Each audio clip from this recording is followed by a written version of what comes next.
جزاک اللہ۔ ابھی آپ حضرات نوجوانوں کے مسائل پر کچھ باتیں مولانا لائق صاحب سے سماعت فرما رہے تھے۔ اب میں پروگرام کو آگے بڑھاتے ہوئے ایک ایسی شخصیت کو آپ حضرات کے سامنے لانا چاہتا ہوں۔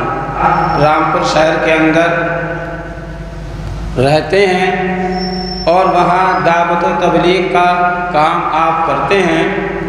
اللہ کا فضل ہے، اللہ کے حکم سے آپ کے ذریعے سے شہر رامپور کے اندر آپ نے بہت کچھ دیا ہے، وہاں پر بہت کچھ سنوارا ہے، بہت کچھ سجایا ہے۔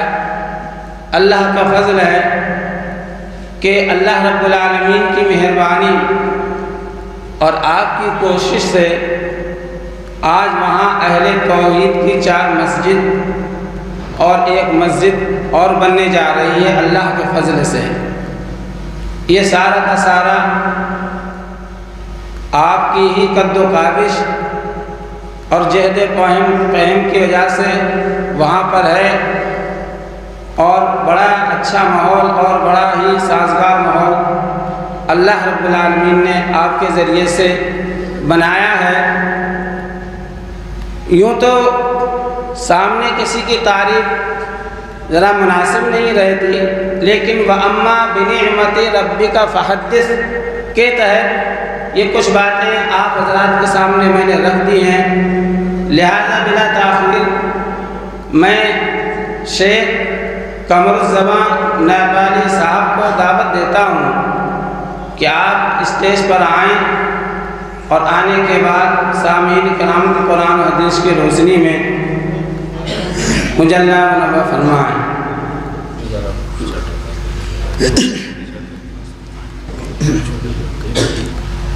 السلام علیکم ورحمۃ اللہ وبرکاتہ۔ ان الحمد لله نحمده ونستعينه ونستغفره ونعوذ بالله من شرور انفسنا ومن سيئات اعمالنا، من يهده الله فلا مضل له ومن يضلل فلا هادي له، واشهد ان لا اله الا الله وحده لا شريك له، واشهد ان محمدا عبده ورسوله، اما بعد، فان خير الحديث كتاب الله، وخير الهدي هدي محمد صلى الله عليه وسلم، وشر الأمور محدثاتها، وكل محدثة بدعة، وكل بدعة ضلالة، وكل ضلالة في النار۔ فأعوذ بالله من الشيطان الرجيم، بسم الله الرحمن الرحيم۔ يا أيها الذين آمنوا اتقوا الله حق تقاته ولا تموتن إلا وأنتم مسلمون۔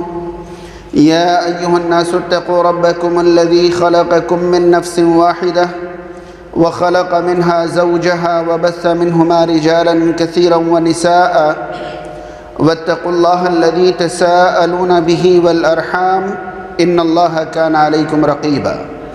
يا أيها الذين آمنوا اتقوا الله وقولوا قولا سديدا يصلح لكم أعمالكم ويغفر لكم ذنوبكم، ومن يطع الله ورسوله فقد فاز فوزا عظيما۔ وقال تعالى في موضع: وأطيعوا الله ورسوله ولا تنازعوا فتفشلوا وتذهب ريحكم واصبروا إن الله مع الصابرين۔ محترم صدر مجلس، معزز علماء کرام، حاضرین ساتھیوں، پردہ نشین ماؤں اور بہنوں، تعریف و توصیف کی تمام قسمیں خالصتاً اللہ رب العالمین کے لیے لائق و مناسب ہیں۔ درود و سلام نازل ہو اللہ کے آخری رسول احمدی مجتبیٰ محمد مصطفیٰ صلی اللہ تعالی علیہ وسلم پر۔ اللہم صلی علی محمد وعلی آل محمد کما صلیت علی ابراہیم وعلی آل ابراہیم انک حمید مجید۔ اللہم بارک علی محمد وعلی آل محمد کما بارکت علی ابراہیم وعلی آل ابراہیم انک حمید مجید۔ محترم حاضرین کرام، سورۃ الانفال کی آیت نمبر 46 میں نے آپ کے سامنے تلاوت کی ہے۔ کوشش کروں گا کہ بہت مختصر وقت میں اسی آیت کی روشنی میں چند چیزیں آپ تک پہنچا سکوں۔ اللہ رب العالمین ہم تمام کو کہنے سننے سے زیادہ کہی ہوئی باتوں پر غور و فکر کرنے، انہیں قبول کرنے، انہیں اپنی زندگی میں نافذ کرنے کی توفیق عطا فرمائے۔ حاضرین، دنیا کے کسی بھی معاشرے میں، کسی بھی سماج میں اخوت اور محبت انتہائی خوش کرنے والا ایک جذبہ ہوتا ہے، وہیں افتراق اور انتشار انتہائی پریشان کرنے والا ایک جذبہ ہوتا ہے۔ ہم اور آپ اگر رسول کریم صلی اللہ علیہ وسلم کے زمانے کے آغاز کے بارے میں اللہ رب العالمین کی ایک وضاحت پر غور و فکر کریں تو اس بات کا احساس اور اندازہ ہوتا ہے۔ قرآن مجید سورہ آل عمران کی آیت نمبر 103 کے اندر اللہ رب العالمین نے فرمایا وَاعْتَصِمُوا بِحَبْلِ اللَّهِ جَمِيعًا وَلَا تَفَرَّقُوا، اللہ کی رسی کو تم سب مل کر مضبوطی سے تھام لو، وَلَا تَفَرَّقُوا، اور آپس میں افتراق اور انتشار کا شکار نہ ہو جاؤ۔ اس کے بعد رب تعالیٰ نے افتراق اور انتشار کے بارے میں جو وضاحت فرمائی ہے، رب تعالیٰ فرماتا ہے وَاذْكُرُوا نِعْمَةَ اللَّهِ عَلَيْكُمْ اِذْ كُنْتُمْ أَعْدَاءً فَأَلَّفَ بَيْنَ قُلُوبِكُمْ فَأَصْبَحْتُمْ بِنِعْمَتِهِ إِخْوَانًا۔ اور رب تعالیٰ نے فرمایا اپنے اوپر اللہ کی نعمت کو یاد کرو۔ یاد رہے اللہ رب العالمین کے انعامات اور اکرامات کا شمار ممکن نہیں ہے، بہت اچھی طرح ذہن میں رکھیں، رب تعالیٰ کی نعمتوں کا شمار ممکن نہیں ہے۔ وَإِن تَعُدُّوا نِعْمَةَ اللَّهِ لَا تُحْصُوهَا، اگر ہم اللہ کی نعمتوں کا شمار کرنا چاہیں تو ممکن نہیں ہے، لیکن اس کے باوجود رب تعالیٰ نے بہت کم چیزوں کو اپنی نعمت قرار دے کر احساس دلایا ہے۔ ویسے تو بے شمار ایسی نعمتیں ہیں جن کو شاید ہم کبھی نعمت سمجھتے بھی نہیں ہیں، لیکن ان کے بغیر ہماری زندگی بھی ناممکن ہے، لیکن بہت کم چیزیں ہیں جن پر رب تعالیٰ نے یہ فرمایا ہے کہ یہ نعمتیں ہیں۔ ان میں سے ایک چیز یہ بھی ہے وَاذْكُرُوا نِعْمَةَ اللَّهِ عَلَيْكُمْ، اپنے اوپر اللہ کی نعمت کو یاد کرو، اِذْ كُنْتُمْ أَعْدَاءً، جب تم ایک دوسرے کے دشمن تھے، جب تم ایک دوسرے کے دشمن تھے، فَأَلَّفَ بَيْنَ قُلُوبِكُمْ، اس نے تمہارے دلوں کو جوڑ دیا۔ فَأَلَّفَ بَيْنَ قُلُوبِكُمْ، اس نے تمہارے دلوں کو جوڑ دیا، اور محبت پیدا کرنے کو اور آپس میں بھائی بھائی بن جانے کو ایک جملے میں بیان فرماتے ہوئے رب تعالیٰ نے 2 مرتبہ نعمت کا لفظ استعمال فرمایا، وَاذْكُرُوا نِعْمَةَ اللَّهِ عَلَيْكُمْ، اور پھر آخر میں یہ فرمایا فَأَصْبَحْتُمْ بِنِعْمَتِهِ إِخْوَانًا۔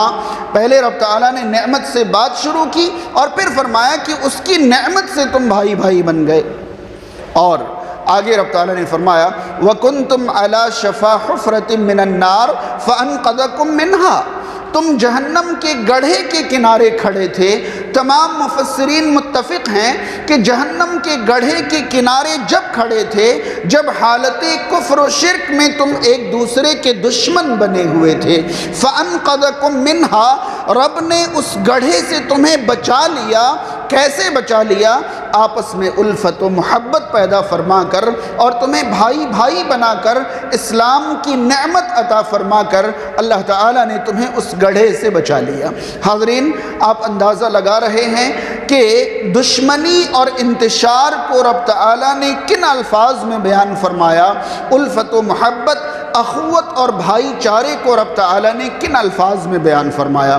چنانچہ اگر آپ رسول کریم صلی اللہ علیہ وسلم کی پوری عہد رسالت کا جائزہ لیں تو آپ کو اندازہ ہوگا کہ رسول کریم صلی اللہ علیہ وسلم نے امت کے دلوں میں جن چیزوں کا جذبہ پیدا کرنے کا سب سے زیادہ رسول کریم صلی اللہ علیہ وسلم نے کوشش فرمائی تھی، آپ پائیں گے کہ ان میں سے ایک جذبہ اخوت تھا، ایک بھائی چارے کا جذبہ تھا، جہاں بہت ساری چیزوں کا خیال اور لحاظ رکھتے ہوئے سب سے اوپر اس جذبے کو رکھنا تھا کہ بہرحال آپ ہمارے دینی بھائی ہیں کیونکہ ہمارا دین ایک جیسا ہے۔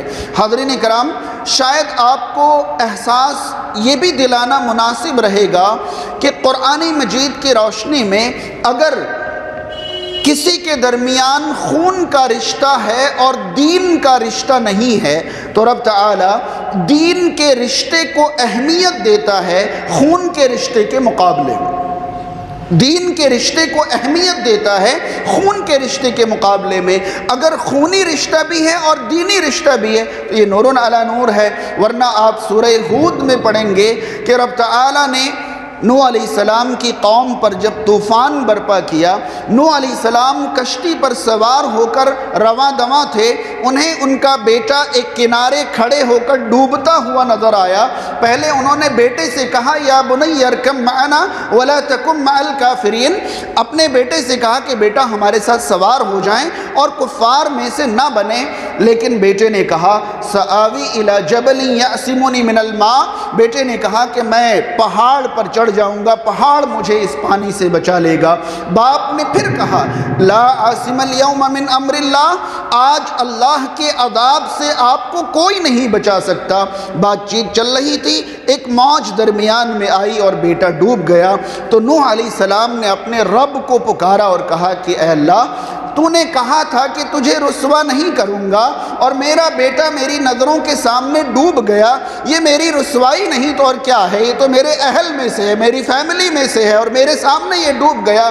رب تعالیٰ نے جواباً ارشاد فرمایا یا نوح انہ لیس من اہلک انہ عمل غیر صالح، اے نوح یہ آپ کے اہل میں سے نہیں تھا، یہ آپ کی فیملی میں سے نہیں تھا، کیونکہ اس کا عمل صالح نہیں تھا، اس کا عمل اچھا نہیں تھا۔ آپ کے درمیان باپ بیٹے کا رشتہ ہو سکتا ہے، آپ کے درمیان نطفے کا رشتہ ہو سکتا ہے، خون کا رشتہ ہو سکتا ہے، لیکن دین کا رشتہ نہیں تھا، لہذا اللہ کے یہاں انہیں آپ کے اہل میں سے شمار نہیں کیا گیا۔ حاضرین، میں یہ بات آپ تک اس لیے پہنچا رہا ہوں تاکہ بعد میں میرے پیغام پر آپ غور کر سکیں کہ ہم کئی بار چھوٹی چھوٹی چیزوں میں الجھ کر اس اخوت کے عظیم جذبے کا گلا گھونٹ دیتے ہیں، جبکہ قرآن یہ کہتا ہے کہ دین کا رشتہ سب سے بڑا رشتہ ہے۔ یہاں خون کے رشتے کی قدر نہیں اگر دین کا رشتہ نہ ہو۔ بہرحال ہمارا دین تو ایک ہی ہے۔ اب آپ رسول کریم صلی اللہ علیہ وسلم کی زندگی کی کاوشوں پر غور کریں تو آپ پائیں گے رسول کریم صلی اللہ علیہ وسلم نے ذات اور برادری کا فرق مٹایا، عرب اور عجم کا فرق مٹایا، گورے اور کالے کا فرق مٹایا، مالدار اور غریب کا فرق مٹایا۔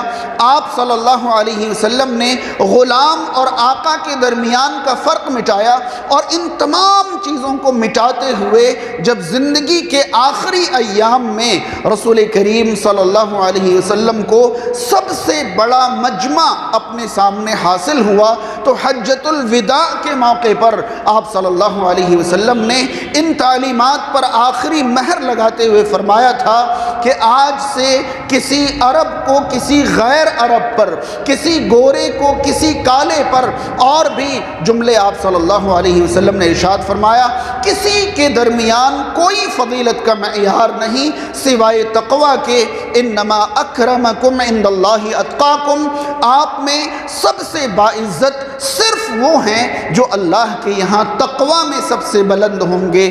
گورا کالا ہونا، برادری کا مختلف ہونا، مال اور غیر مالدار کا ہونا، یا اور بھی مختلف چیزوں میں فرق ہونا، یہ فضیلت کا معیار نہیں ہے۔ فضیلت کا معیار صرف اور صرف تقوی ہے۔ رسول کریم صلی اللہ علیہ وسلم نے اپنی زندگی میں انتھک محنتوں اور کوششوں کے ذریعے اوس اور خزرج جیسے آپسی دشمن قبیلوں کو بھائی بھائی بنایا، اور یہ ساری تعلیمات آپ صلی اللہ علیہ وسلم اپنی امت کے لیے چھوڑ گئے۔ شاید آپ کو یہ حیرانی ہوگی، رسول کریم صلی اللہ علیہ وسلم کو رب تعالیٰ نے جو مستجاب الدعات عطا فرمائی تھیں، جو قبول ہونے والی دعائیں عطا فرمائی تھیں، آپ صلی اللہ علیہ وسلم نے صحیح مسلم کے ایک حدیث کے مطابق رب تعالیٰ سے 3 دعائیں فرمائی تھیں، جن میں سے ایک دعا یہ تھی کہ اے اللہ میری امت کو یہ توفیق عطا فرما کہ وہ آپس میں اختلاف نہ کریں، انتشار نہ کریں، آپس میں ایک دوسرے سے لڑیں جھگڑے نہیں۔ رب تعالیٰ نے یہ دعا قبول نہیں فرمائی۔ یہ صحیح مسلم کی حدیث کی وضاحت موجود ہے۔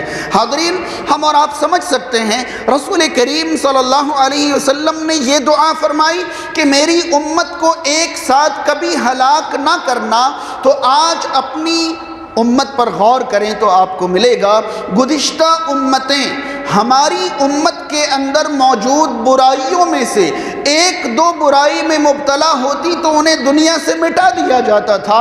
گزشتہ تمام امتوں کے اندر موجود برائیاں آج ہماری امت میں موجود ہیں، لیکن رسول کریم صلی اللہ علیہ وسلم کی دعا کی برکت ہے کہ یہ امت ایک ساتھ ہلاک نہیں ہو رہی ہے۔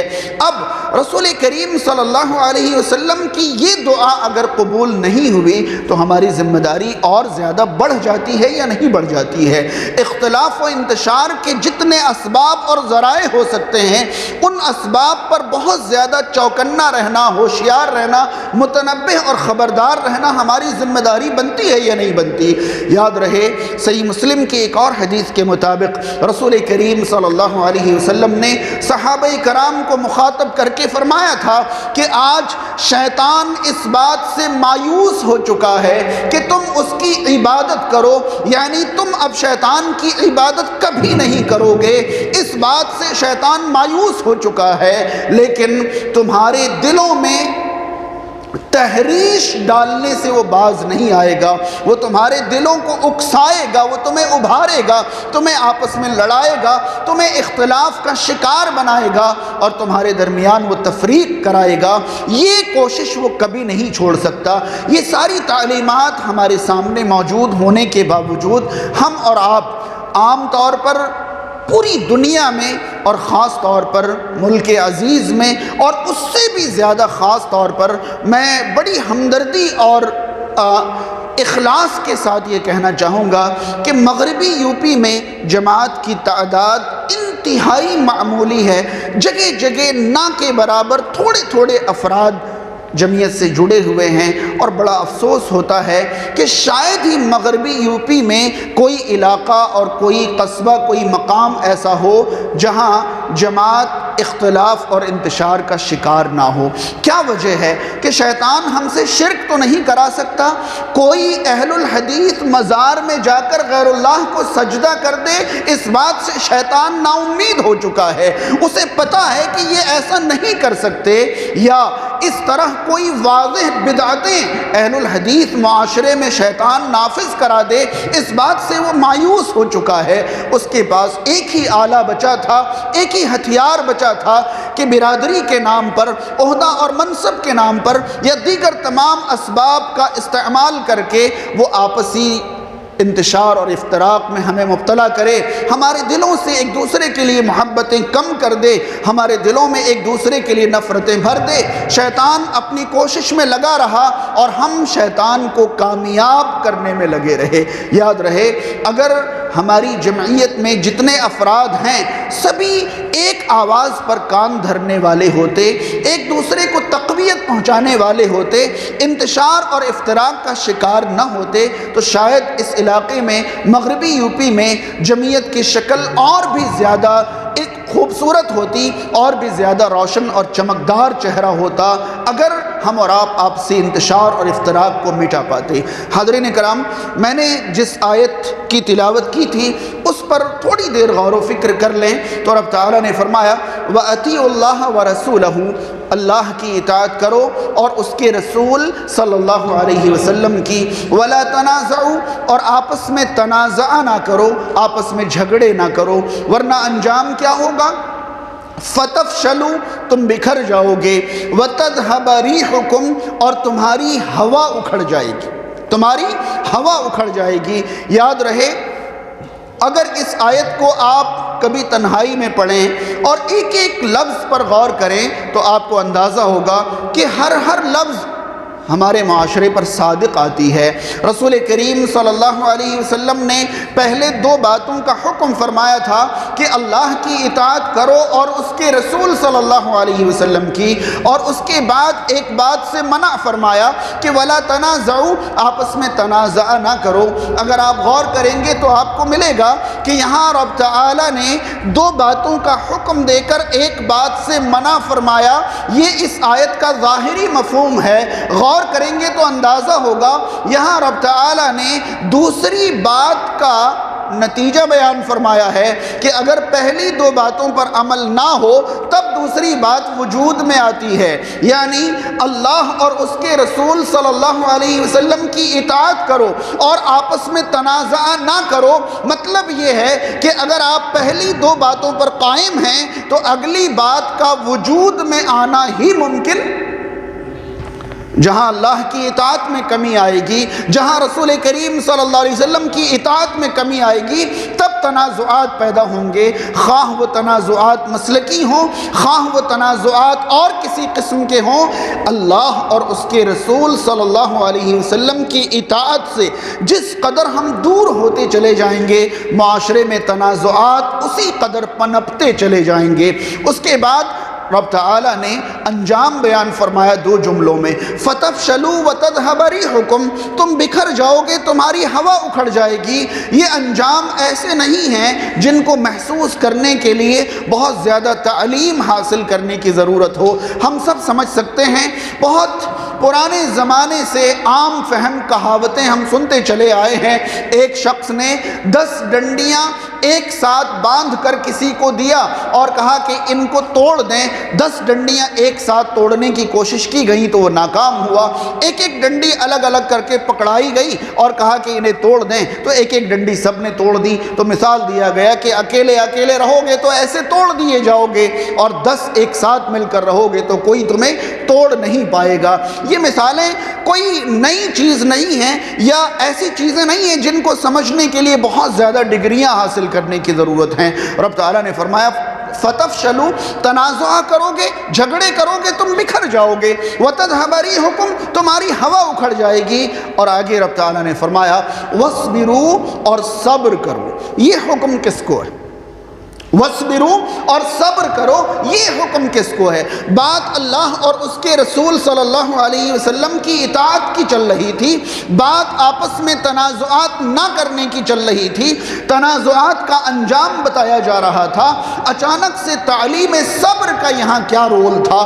کیوں رب تعالیٰ نے ان باتوں کے فوراً بعد فرمایا وَاصْبِرُوا، اور صبر کرو؟ کیونکہ اگر تنازعات کی پہلی وجہ اللہ اور اس کے رسول صلی اللہ علیہ وسلم کی اطاعت میں کمی ہے تو تنازعات کی دوسری وجہ صبر کا نہیں پایا جانا ہے، صبر کا نہیں پایا جانا ہے۔ حاضرین، معاشرے میں جب ایک ساتھ لوگ زندگی گزاریں گے، کسی کو ترجیح دی جائے گی، کسی کو نظر انداز کیا جائے گا۔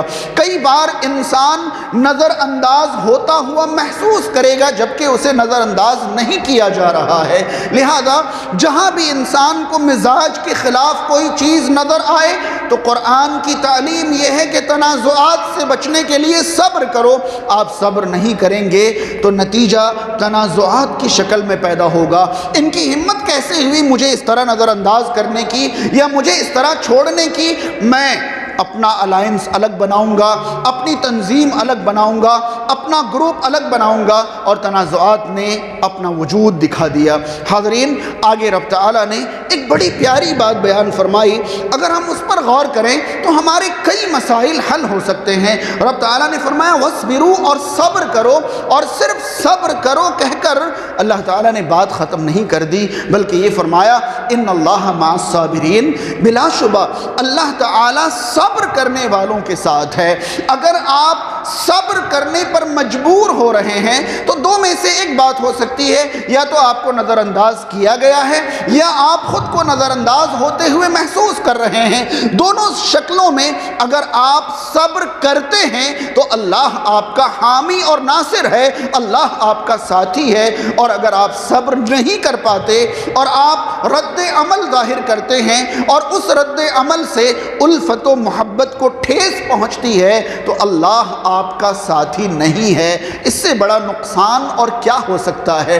ہم اپنے کسی قدم سے، ہم اپنے کسی رد عمل سے رب تعالیٰ کی مدد گنوا دیں، رب تعالیٰ کا ساتھ گنوا دیں، رب تعالیٰ کی معیت سے محروم ہو جائیں، اس سے بڑا نقصان اور کیا ہوگا؟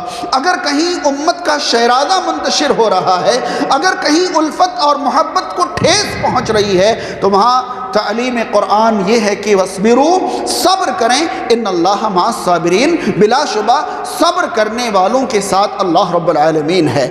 حاضرین کرام، قرآن مجید سے سورہ حجرات کی آیت نمبر 6، آیت نمبر 9، 10، 11، 12 اور 13 میں، ان آیات میں رب تعالیٰ نے زندگی گزارنے کے کچھ ایسے سلیقے اور ضابطے بیان فرمائے ہیں کہ اگر ان سلیقوں کو پورا معاشرہ مد نظر رکھے تو یقین مانے الفت اور محبت کی ایسی ندی بہے گی یا ایسی شکل ہمارے سامنے ہوگی جو شکل ہم صحابہ کرام کی زندگی کو پڑھ کر صرف محسوس کر پاتے ہیں۔ سورۃ الحجرات کی آیت نمبر 6 میں رب تعالیٰ نے فرمایا یا ایھا الذین آمنوا ان جاءکم فاسق بنبأ فتبینوا، اے وہ لوگو جو ایمان لائے ہو، اگر کوئی فاسق کوئی خبر لے کر آپ کے پاس آئے تو اس خبر کی اچھی طرح تبیین کر لیا کریں، اچھی طرح اس خبر کی تحقیق کر لیا کریں، یہی ترجمہ عام طور پر کیا جاتا ہے، جبکہ تبیین کا معنی یہ ہے کہ اگر کوئی خبر آپ کے پاس آئی ہے اور اس خبر کے بعض پہلو اندھیرے میں ہیں تو آپ اچھی طرح اس پر روشنی ڈال لیں اور پوری طرح خبر کو واضح ہو جانے کے بعد آپ کوئی قدم یا کوئی رد عمل ظاہر کریں، کیونکہ اگلے جملے میں رب تعالیٰ نے فرمایا ایسا نہ ہو کہ نادانی میں آپ کسی کے خلاف کوئی قدم اٹھا لو اور بعد میں آپ کو شرمندہ ہونا پڑے۔ حاضرین کرام، آپ غور کریں کہ ہمارا معاشرہ اس وقت کس طرح افواہوں پر یقین کرنے والا معاشرہ بن گیا ہے۔ فلاں نے آپ کے بارے میں یہ کہا، اب کہنے والا کون ہے، اس کا مقصد کیا ہے، کیوں ایسی بات کہہ رہا ہے، ہمیں ان باتوں کی تبیین کی قطعاً ضرورت محسوس نہیں ہوتی اور ہم فوراً رد عمل ظاہر کر دیتے ہیں کہ اچھا فلاں کی یہ ہمت، فلاں کے اندر یہ مجال کہ اس نے میرے بارے میں یہ کہا، جبکہ قرآن مجید کا حکم یہ ہے کہ جب آپ کے پاس کوئی خبر آئے، یاد رہے کہ یہاں بہت زیادہ تفسیر ممکن ہے لیکن آپ سب قرآن اور حدیث سے جڑے ہوئے علماء کرام سے ہمیشہ جڑے رہنے والے لوگ ہیں، بہت زیادہ وضاحت کی ضرورت نہیں ہے۔ یہاں ایسی خبر کی بات کی جا رہی ہے یا وہ بات آپ کے حق میں کہی جا رہی ہو یا آپ کے خلاف کہی جا رہی ہو، تبھی تو اس کا تعلق رد عمل سے ہے۔ یعنی اگر کوئی شخص آپ کی حمایت میں کوئی بات کہے یا آپ کی مخالفت میں کوئی بات کہے اور اس بات کی نسبت کسی اور کی طرف کر دے تو جب تک آپ تبیین نہ کر لیں، وضاحت نہ کر لیں، آپ اس پر کوئی رد عمل ظاہر نہ کریں۔ ایسا نہ ہو کہ آپ کے رد عمل کے بعد آپ کو پتہ چلے کہ میں غلط تھا اور آپ کو شرمندگی محسوس کرنا پڑے۔ حاضرین، بے شمار نا اتفاقیوں اور رنجشوں کی وجہ افواہیں ہوتی ہیں جو کئی سالوں کے بعد معلوم ہوتی ہیں کہ ارے اس بات میں تو کوئی سچائی تھی نہیں، اس بات کی وجہ سے ہم اتنے سالوں الگ رہے، مختلف رہے، منتشر رہے، جبکہ ان باتوں میں کوئی حقیقت تھی نہیں۔ قرآن کہتا ہے کہ جیسی خبر آئے پہلے تبیین کر لو، اس کے بعد اگر 2-3 آیتوں کو چھوڑیں اور آیت نمبر 10 پر پہنچیں تو رب تعالیٰ فرماتا ہے انما المؤمنون اخوہ فاصلحوا بین اخویکم، رب تعالیٰ فرماتا ہے مؤمنین آپس میں بھائی بھائی ہیں، انما المؤمنون اخوہ، مؤمنین آپس میں بھائی بھائی ہیں۔ حاضرین، یہاں ایک بات ذہن میں رہے کہ عام طور پر ہمارے معاشرے میں ایک بہت بڑی غلط فہمی یہ پیدا ہونے لگی ہے کہ ہم بھائی کو دوستی سے کمزور رشتہ اور دوستی کو بھائی سے مضبوط رشتہ ماننے لگے ہیں۔ دوستوں کے بارے میں روزانہ ہمارے سامنے آرٹیکلز اور میسیجز اور فلاں آتے ہیں، اور ایسا کہ دوستی کبھی ختم نہیں ہو سکتی، یہ بالکل نرالی چیز ہے، الگ چیز ہے۔ رب تعالیٰ نے اس آیت میں آپ غور کریں تو میں علماء کی موجودگی میں کیا آپ سے کہوں، رب تعالیٰ نے اس آیت کا آغاز انما سے کیا ہے، اور علماء جانتے ہیں کہ انما کے ذریعے معنی میں حصر پیدا کیا جاتا ہے، اور انما المؤمنون اخوہ پر غور کریں تو گویا رب تعالیٰ یہ فرمانا چاہتا ہے کہ مؤمنین آپس میں صرف بھائی ہیں اور کچھ ہے ہی نہیں، مؤمنین آپس میں صرف بھائی ہیں۔ کیا مطلب ہوا؟ ایک آدمی آج جس کا بھائی ہے وہ آج کے بعد ہمیشہ اس کا بھائی رہے گا، چاہے کسی بھی طرح کے معاملات آپس میں پیش آ جائیں، وہ بھائی سے کبھی الگ نہیں ہو سکتا۔ آج کوئی کسی کا دوست ہے، کل معاملہ بگڑا، دوستی ختم۔ بھائی پہلے دوستی تھی اب نہیں رہی، لیکن کوئی یہ نہیں کہہ سکتا کہ یہ پہلے میرا بھائی تھا اور اب نہیں رہا۔ ایک اور بات ذہن میں رہے کہ ہاں رب تعالیٰ نے تمام رشتوں کو منقطع کر کے یہ فرمایا انما المؤمنون اخوہ، مؤمنین صرف بھائی ہیں۔ کیا مطلب؟ بھائی اگر ہیں تو وہ رہیں گے بھی ساتھ میں۔ اگر بھائی ظاہر سی بات ہے، میرا ایک دوست اپنے گھر میں رہتا ہے، ایک دوست اپنے گھر میں، ایک دوست اپنے گھر میں، ہم 10 منٹ کے لیے آپس میں ملتے ہیں، ایک دوسرے کے لیے میٹھی باتیں کر کے اپنی زندگی میں الگ ہو جاتے ہیں۔ رب تعالیٰ نے یہ نہیں فرمایا کہ مؤمنین آپس میں دوست ہیں، نہیں، مؤمنین آپس میں بھائی ہیں۔ کیوں؟ کیونکہ بھائی ہوں گے تو رہیں گے بھی ایک ساتھ۔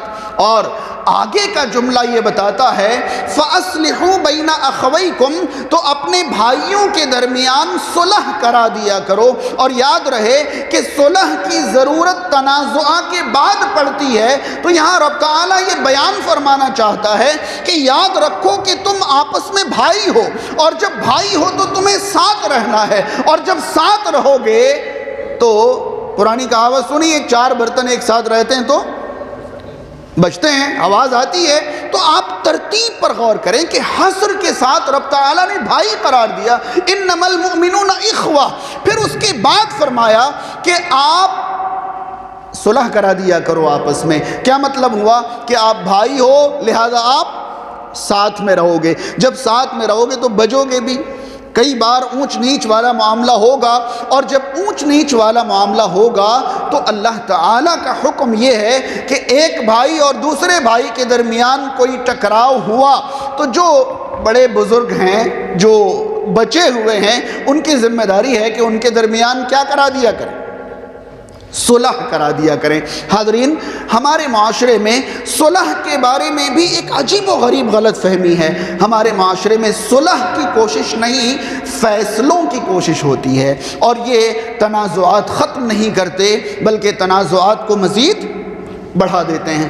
صلح کی ایک مثال میں دینا چاہوں بالکل عام فہم زبان میں، میرے 3 4 5 بچے ہوں اور سب گھر میں رہ رہے ہوں، تو آپس میں بھائی بہن لڑتے ہیں یا نہیں لڑتے؟ یا آپ نے دیکھا ہے کہ کوئی گھر ہو جہاں 3 4 بھائی بہن چھوٹے ساتھ میں رہتے ہیں اور آپس میں لڑے نہیں؟ ایسا ہوتا ہے؟ لڑتے ہیں، کبھی معمولی چیزوں کے لیے، کبھی بڑی چیزوں کے لڑتے ہیں۔ اب یہ بتائیے کہ گھر کا سرپرست ہونے کے ناطے، باپ ہونے کے ناطے، جب آپ گھر پہنچتے ہیں اور آپ کو پتہ چلتا ہے کہ یہ 4 بچے چھوٹے آپ کے آپس میں لڑے ہوئے ہیں، کسی کا چہرہ ادھر، کسی کا چہرہ ادھر، آپس میں بول نہیں رہے ہیں، تو مجھے بتائیے کہ سرپرست ہونے کے ناطے ہمارے ذہن میں کیا یہ چل رہا ہوتا ہے کہ حقیقت میں کس کی غلطی ہے، ساری دلیلیں سامنے رکھ کر جو غلط ہے اس کی غلطی باہر نکالی جائے اور اس کے بارے میں فیصلہ سنایا جائے؟ یہ کوشش ہوتی ہے ہماری؟ غور کریں، ہوتی ہے کوشش؟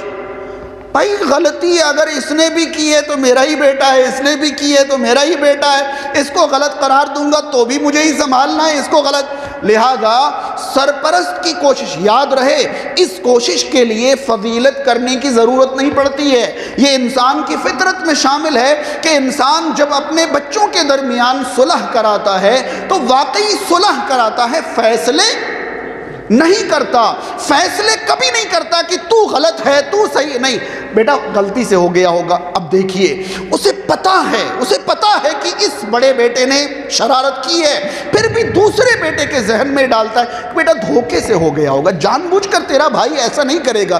کیا ہو رہا ہے؟ یہ صلح کی کوشش ہے، جہاں لیپا پوتی کر کے ایک کی شرارت کو دوسرے کے ذہن میں بسنے نہیں دیا جا رہا ہے، نکالا جا رہا ہے کہ آپ ان کے خلاف دل میں کوئی نفرت نہ بٹھائیں، یہ آپ کے سگے بھائی ہیں، آپ کے بارے میں ایسا نہیں، اگرچہ جان بوجھ کر اس نے ایسا کیا ہو، لیکن صلح کرنے والا کوشش کرتا ہے کہ اس کے دل میں اس کے بارے میں کوئی نفرت نہ بیٹھے، کسی طرح لیپا پوتی کر کے نفرت دور کیا جائے اور ان کو آپس میں بیٹے بھائی بھائی ہو۔ ایسا ہوتا رہتا ہے، ایسے کیسے چلے گا؟ چلو سلام کرو ایک دوسرے کو، چلو سب ساتھ میں بیٹھ کر، یہ صلح ہے۔ اور ہمارے معاشرے میں جب مسلمانوں کے درمیان ایسی کوئی بات آتی ہے، آپ نے ایسا کہا کیسے، آپ غلط ہیں، آپ کی غلطی ہے، اور بس ایک شخص کو جب ہم غلط ثابت کرتے ہیں، اس کی انا، اس کا ایگو سامنے آتا ہے، اور پھر وہ سب کچھ سمجھتے اور جانتے ہوئے کہتا نہیں میری کوئی غلطی نہیں ہے، میری کوئی غلطی نہیں ہے۔ یقین مانیں رب تعالیٰ نے یہاں کیا سگے بھائیوں کے بارے میں یہ حکم دیا ہے کہ انما المؤمنون اخوہ فاصلحوا بین اخویکم، یہ تو پوری امت کے بارے میں ہے، پورا معاشرہ اس حکم میں شامل ہے۔ رب تعالیٰ فرماتا ہے کہ مؤمنین آپس میں صرف بھائی ہیں، ساتھ میں رہیں گے، لڑیں گے جھگڑیں گے، اختلافات ہوں گے، بہت سارے معاملات پیش آئیں گے، لیکن باقی لوگوں کی ذمہ داری ہے کہ ان کے بارے میں فیصلے کرنے کے بجائے ان کے درمیان صلح کرا دیا کریں۔ جس طرح آپس میں بچوں کے درمیان ایک دوسرے کے دلوں میں نفرت پیدا ہونے سے ہم بچانے کی کوشش کرتے ہیں، اسی طرح معاشرے کے بارے میں بھی ہم کہیں کہ بھائی آپ کو غلط فہمی ہو گئی ہوگی، یہ تو آپ کی تعریف کرتے ہیں، آپ سے محبت کرتے ہیں، آپ سے بڑا لگاؤ ہے ان کو، اگر ایسا کچھ آپ کو نظر آیا تو یہ آپ کی غلط فہمی ہو سکتی ہے، صلح کی کوشش ہو۔ حاضرین، معاشرے میں صلح کی کوشش کم اور فیصلوں کی کوشش زیادہ ہونے کی وجہ سے تنازعات اپنی جڑیں مضبوط کر لیتی ہیں اور پھر اختلافات اور زیادہ بڑھتے ہیں۔ اگر آپ آگے بڑھیں تو آیت نمبر 11 میں اللہ رب العالمین نے، میں صرف مفہوم آپ تک پہنچا دوں آیت پہنچانے کی بجائے، آیت نمبر 11 میں رب تعالیٰ نے 3 باتوں سے منع فرمایا۔ آیت نمبر 11 میں رب تعالیٰ نے 3 باتوں سے منع فرمایا۔ رب تعالیٰ فرماتا ہے اے وہ لوگوں جو ایمان لائے ہو، ایک شخص دوسرے کا مذاق نہ اڑائے اور کوئی خاتون کسی خاتون کا مذاق نہ اڑائے۔ اور رب تعالیٰ نے صاف لفظوں میں فرمایا کیا پتہ جس کا آپ مذاق اڑا رہے ہوں وہ حقیقت میں آپ سے بہتر ہوں۔ لا يسخر قوم من قوم عسى ان يكونوا خيرا منهم، اے وہ لوگوں جو ایمان لائے ہو ایک دوسرے کا مذاق نہ اڑاؤ، ممکن ہے کہ وہ تم سے بہتر ہو۔ اور کوئی عورت کسی عورت کا، علماء نے لکھا ہے کہ اگرچہ پہلے حکم میں عورتیں بھی شامل تھیں لیکن یہ عادت مردوں کے مقابلے میں خواتین میں زیادہ پائی جاتی ہیں، اس لیے رب تعالیٰ نے الگ سے ان کا ذکر کر کے فرمایا کہ عورتیں بھی کسی عورت کا مذاق نہ اڑائیں۔ کیوں؟ ممکن ہے کہ جن کا مذاق اڑائے، ظاہر سی بات ہے کوئی انسان کسی کو اپنے سے بہتر سمجھ کر مذاق اڑائے، ایسا ہو ہی نہیں سکتا۔ ہر شخص جس کا مذاق اڑاتا ہے، مذاق کرنا الگ چیز ہے، مذاق اڑانا، مذاق اڑانے کا مطلب ہوا کہ میں خود کو بہتر سمجھ رہا ہوں اور اسے کمتر سمجھ رہا ہوں۔ بہتر اور کمتر کا جو معیار میری نظر میں ہے رب تعالیٰ کی نظر میں وہ معیار نہیں ہوتا۔ کیا معلوم آپ دولت کے اعتبار سے خود کو بہتر سمجھ رہے ہیں لیکن وہ ریڑھی اور ٹھیلے والا ہونے کے باوجود تقویٰ میں اللہ کے یہاں آپ سے بہتر ہو، کس کا مذاق اڑا رہے ہیں؟ جس کی قدر و قیمت اللہ کی نظر میں آپ سے زیادہ ہے آپ اس کا مذاق اڑا رہے ہیں۔ یاد رہے اگر معاشرے میں ایک دوسرے کا مذاق اڑانا بند کر دیا جائے تو تنازعات اور اختلافات کی بہت حد تک روک تھام ہو سکتی ہے۔ اگلا حکم اللہ رب العالمین نے فرمایا ولا تلمسوا انفسکم، اپنے آپ کو عیب کا نام نہ دو، یعنی کسی کو معیوب نہ ٹھہراؤ۔ پھر میں علماء سے مخاطب ہوں گا کہ رب تعالیٰ نے یہاں منع فرمایا کہ کسی کو عیب والے ناموں سے نہ پکارو، لیکن لفظ اللہ تعالیٰ نے استعمال فرمایا وَلَا تَلْمِزُوا أَنفُسَكُمْ، اپنے آپ کو لمز نہ کرو۔ کیا مطلب؟ وہیں چلتے ہیں، انما المؤمنون اخوہ۔ اگر کوئی شخص اپنے کسی بھائی کو معیوب قرار دے رہا ہے تو اللہ تعالیٰ کی نظر میں وہ اسے معیوب نہیں قرار دے رہا بلکہ اپنے آپ کو معیوب قرار دے رہا ہے۔ چنانچہ صحیحین کی ایک حدیث میں صحابہ کرام رسول کریم صلی اللہ علیہ وسلم کا ایک جملہ سن کر چونک گئے۔ رسول کریم صلی اللہ علیہ وسلم نے فرمایا کہ تم میں سے کوئی شخص اپنے والدین پر لعنت نہ کرے۔ صحابہ کرام نے پوچھا اللہ کے رسول، کوئی اپنے ماں باپ پر لعنت کیسے کرے گا؟ تو رسول کریم صلی اللہ علیہ وسلم نے فرمایا تم کسی کے ماں باپ پر لعنت کرو گے، بدلے میں وہ تمہارے ماں باپ پر لعنت کرے گا۔ اگر تم کسی کے ماں باپ پر لعنت کرتے ہو تو حقیقت میں اس کے ماں باپ پر نہیں بلکہ اپنے ماں باپ پر لعنت کر رہے ہو۔ تو وَلَا تَلْمِزُوا أَنفُسَكُمْ کے ذریعے اللہ رب العالمین نے فرمایا کہ آپ اپنے بھائیوں کو معیوب نہیں قرار دے سکتے، آپ انہیں غلط خطابات نہیں دے سکتے۔ اور پھر اللہ رب العالمین نے فرمایا بئس الاسم الفسوق بعد الایمان، ایمان لانے کے بعد آپ کسی کو فسق والا، گناہ والا نام دیں، کسی کو چور کہیں، کسی کو خائن کہیں، کسی کو غدار کہیں، کسی کو جھوٹا کہیں، کسی کو مکار اور فریبی کہیں، ایمان کے بعد یہ نام بہت برے نام ہیں، رب تعالیٰ کو پسند نہیں ہیں۔ آپ اندازہ لگائیں کہ رب تعالیٰ نے یہاں مذاق اڑانے سے منع فرمایا، عیب دار بنانے سے منع فرمایا، اور کسی کو برے القاب دینے سے منع فرمایا۔ ان تینوں چیزوں سے اگر ہمارا معاشرہ رک جائے تو بہت حد تک اختلاف اور انتشار پر بند باندھا جا سکتا ہے۔ حاضرین کرام، اس آیت کے اخیر میں رب تعالیٰ نے فرمایا کہ اگر کسی نے ایسا کر لیا ہے تو وہ توبہ کر لے، اور اگر وہ توبہ نہیں کرتا تو وہ ظالموں میں سے، توبہ نہیں کرتا تو وہ ظالموں میں سے۔ اگلی آیت نمبر 12 میں اللہ رب العالمین نے پھر سے 3 چیزوں سے منع فرمایا۔ پہلے رب تعالیٰ نے فرمایا اے وہ لوگوں جو ایمان لائے ہو بدگمانی سے بچو۔ اے وہ لوگوں جو ایمان لائے ہو کیا کرنے سے بچو؟ بدگمانی کرنے سے بچو۔ بدگمانی نہ کرو، مسلمانوں کے بارے میں بدگمانی بالکل نہ کرو۔ اگلا حکم یہ ہے جاسوسی نہ کرو، اور تیسرا حکم یہ ہے غیبت نہ کرو۔ پھر اللہ تعالیٰ نے ایک مثال بیان فرمائی، کیا تم میں سے کوئی اپنے مرے ہوئے بھائی کا گوشت کھانا پسند کرے گا؟ بلا شبہ تم کراہت محسوس کرو گے۔ اگر آپ غور کریں گے تو آیت نمبر 11 میں جن 3 باتوں کا رب تعالیٰ نے ذکر فرمایا ان کا تعلق ظاہر سے ہے، وہ آپ محسوس کر سکتے ہیں۔ اگر کوئی کسی کا مذاق اڑا رہا ہے تو وہ اس کے سامنے اڑا رہا ہے، جسے سامنے والا محسوس کر رہا ہے۔ اگر کوئی کسی کو معیوب قرار دے رہا ہے تو وہ اس کے سامنے قرار دے رہا ہے اور وہ اسے محسوس کر رہا ہے۔ اگر کوئی کسی کو برا لقب دے رہا ہے تو اس کے سامنے دے رہا ہے اور وہ اسے محسوس کر رہا ہے۔ اگلی آیت میں جو 3 چیزیں بیان کی گئیں وہ پیٹھ پیچھے کی، اس میں سامنے والے کو پتہ ہی نہیں چلتا۔ یعنی پہلی آیت کی تینوں چیزوں کا تعلق زبان اور ظاہر سے ہے، اور دوسری آیت کی تینوں چیزوں کا تعلق دل اور باطن سے ہے۔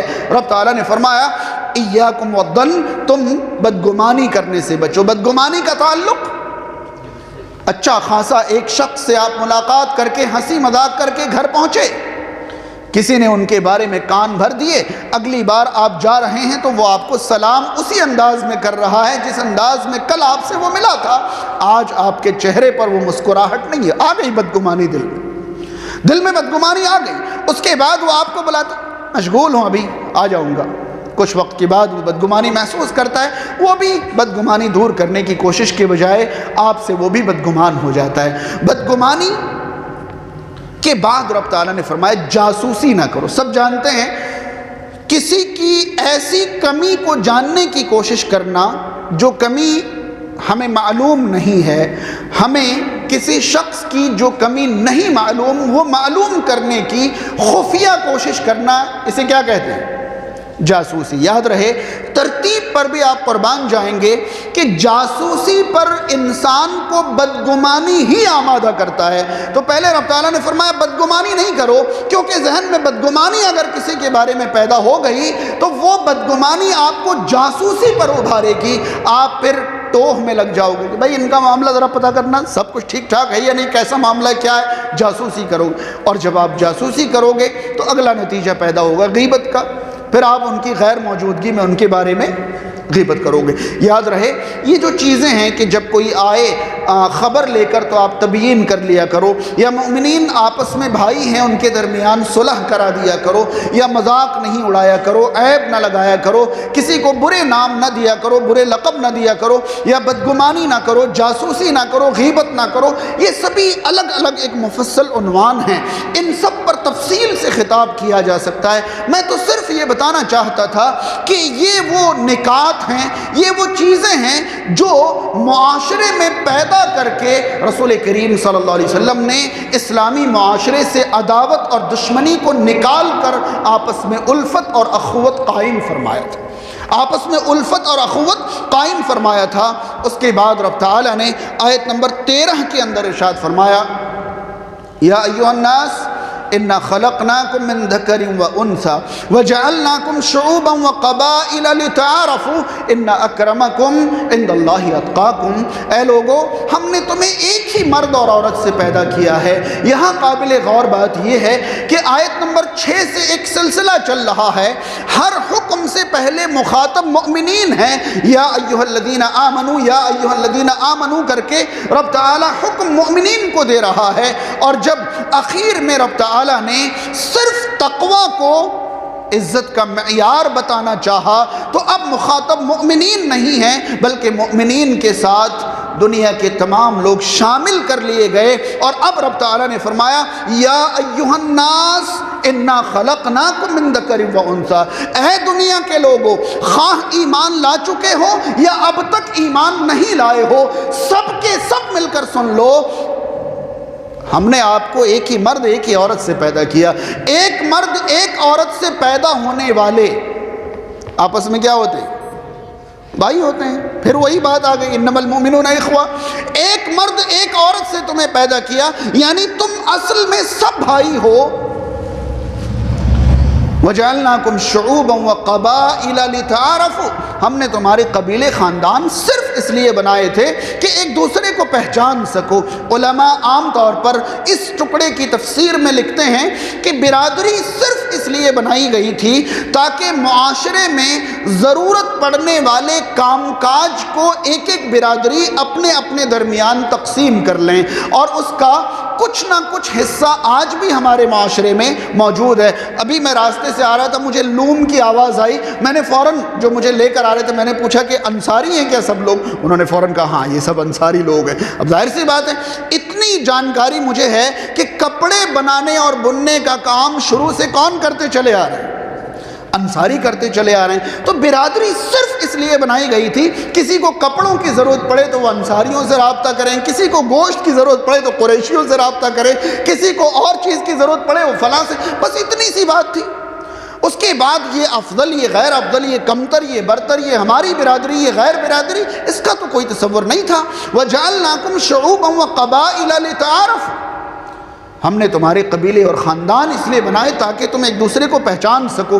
اور بھی کئی تفسیر اس جملے کی ہیں، لیکن سب سے مناسب تفسیر یہی ہے کہ ہم ضرورت پر کن سے رابطہ کریں. اس لیے برادریاں منقسم ہوئی کہ سبھی کام کرنے والے الگ الگ برادری ہوں گے، اور ایک برادری میں ایک ایک کام منتقل ہوتا چلا جائے گا تو وہ اپنے کام کاج میں ماسٹری بھی حاصل کر لیں گے اور لوگوں کو بھی آسانی ہوگی کہ ہم کس کام کے لیے کن سے ملیں. پھر رب تعالیٰ نے وہ معیار بیان فرمایا جو اصل الاصول ہے، ان اکرمکم عند اللہ اتقاکم. تم میں سب سے باعزت وہ ہے جو سب سے زیادہ اللہ سے ڈرنے والا ہے، سب سے زیادہ اللہ سے ڈرنے والا ہے. حاضرین کرام، یہ چند باتیں میں نے آپ تک ایک خاص مقصد کے تحت پہنچائی تھیں.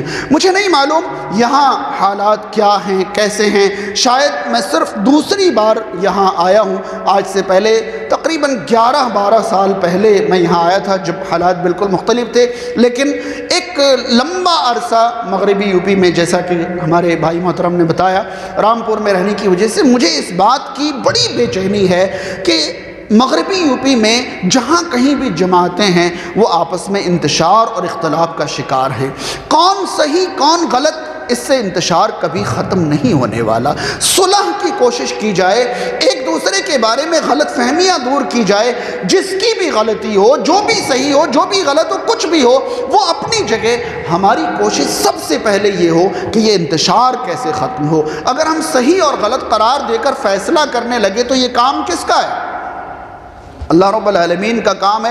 حقیقت میں کون سزا کا مستحق ہے، کون جزا کا مستحق ہے، یہ قرار دینا، یا پھر اسلامی حکومت ہوتی تو پھر یہ چیزیں ہوتی۔ ابھی تو ہمارے لیے سب سے بڑی ضرورت یہ ہے کہ ہم تعداد میں مسلکی اعتبار سے سب سے کم اور سب سے تھوڑے ہیں۔ ہمارے لیے سب سے زیادہ ضروری ہے کہ ہمارے درمیان صلح رہے، ہمارے درمیان اختلاف اور انتشار نہ ہو۔ کس وجہ سے ہے، کیوں ہے، کیسے ہے، یہ سب چیزیں چھوڑ دیں۔ کیوں ہے افتراق اور انتشار، کیوں ہے؟ بس اس بات کے لیے بے چین ہو کر اگر اس چیز کو دور کیا جا سکے اور ہر جگہ کی جمعیتیں آپس میں الفت اور محبت کے ساتھ جڑ کر آگے بڑھ سکیں، جو جس ذمہ داری کا اہل قرار دے دیا جائے ان کی ذمہ داری کو ہنسی خوشی قبول کرتے ہوئے ان کے لیے تقویت اور مضبوطی کا اپنے آپ کو سامان بنا کر اگر ہم آگے بڑھنے کی کوشش کریں گے تو شاید بہت اچھا معاملہ رہے گا۔ اور یہی تو اسلام کی منشا اور مراد ہے، یہی تو اللہ رب العالمین چاہتا ہے۔ حاضرین اکرام، ایک شعر مجھے اس بارے میں یاد رہے، مجھے بالکل شعر سے دلچسپی نہیں ہے، لیکن یہ شعر مجھے اتنا اچھا لگتا ہے کہ میں بس ایک ہی شعر یاد کر پایا، سمجھ لیں کہ متحد ہو تو بدل ڈالو نظام گلشن، متحد ہو تو بدل ڈالو نظام گلشن، منتشر ہو تو مرو شور مچاتے کیوں۔ بات سمجھ رہے ہیں؟ بس یہ ذہن میں رہے کہ ہماری اخوت بہت اہم ترین چیز ہے۔ بڑی دلیلیں ان سب عنوانات پر پہنچائی جا سکتی تھی، میرا مقصد سمجھ پا رہے ہوں گے۔ افتراق اور انتشار کو گلے سے اتار کر اخوت اور محبت کو گلے لگائیں اور ایک دوسرے کو تقویت دینے والا اور ایک دوسرے کو مضبوط بنانے والا مسلمان بنیں۔ اللہ رب العالمین ہم تمام کو ان باتوں پر عمل کی توفیق عطا فرمائے۔ اقول قولی ھذا استغفر اللہ لی ولکم ولسائر المسلمین والحمد للہ رب العالمین، والسلام علیکم ورحمۃ اللہ وبرکاتہ۔